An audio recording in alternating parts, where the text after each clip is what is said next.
Now here's Pastor Charlie with today's bread. Well, howdy and welcome to Thursday's edition of Today's Bread. Now, what would you do if obeying God could cost you everything? Daniel didn't wait for trouble to decide where he stood. His commitment to God had already been settled. And this week, we're walking through one Bible message together, one day at a time. Our journey is called Standing for the Lord. And today we're focusing on seeking God in opposition. Our scripture reference is Daniel 6, verses 5 through 11. The other leaders, they searched for a way to discredit Daniel, but they couldn't find any corruption or negligence in him. So they decided to use his faith against him. They persuaded King Darius to issue a decree stating that for 30 days no one could pray to anyone except the king.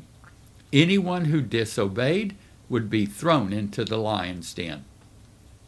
Now the law, it appealed to the king's pride, and once a law of the Medes and the Persians was signed, it could not be changed. Daniel knew about the decree.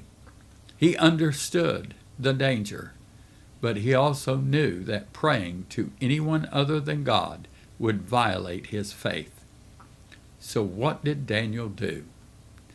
Well, Daniel 6:10 says, he went home, knelt down as usual in his upstairs room, and prayed 3 times a day, giving thanks to God, just as he had always done.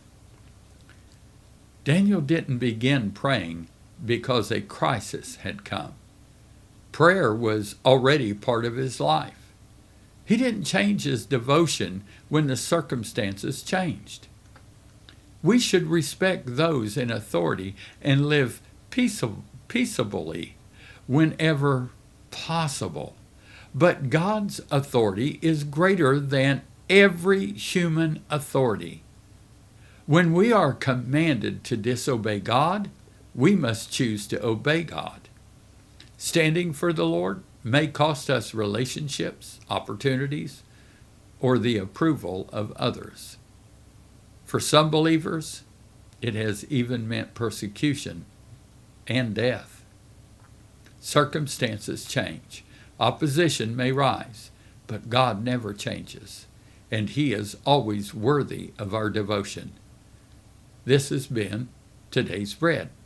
And have you prayed today?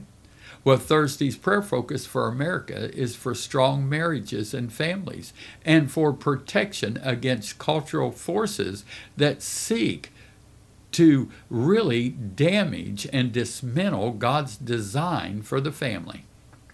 Well, Thursday's blessing is I want you to bless you. I want you to ask God to bless you with faith and accept to see the answers to your prayers as you live in obedience and love. Now, for giving or information, visit ehrcchurch.org. That's ehrcchurch, all one word, .org. Or you can always email us at ehrc1965@gmail.com. Here we are. It's another day, one more devotion, and one step closer to Jesus. So I'll see you next time on Today's Bread.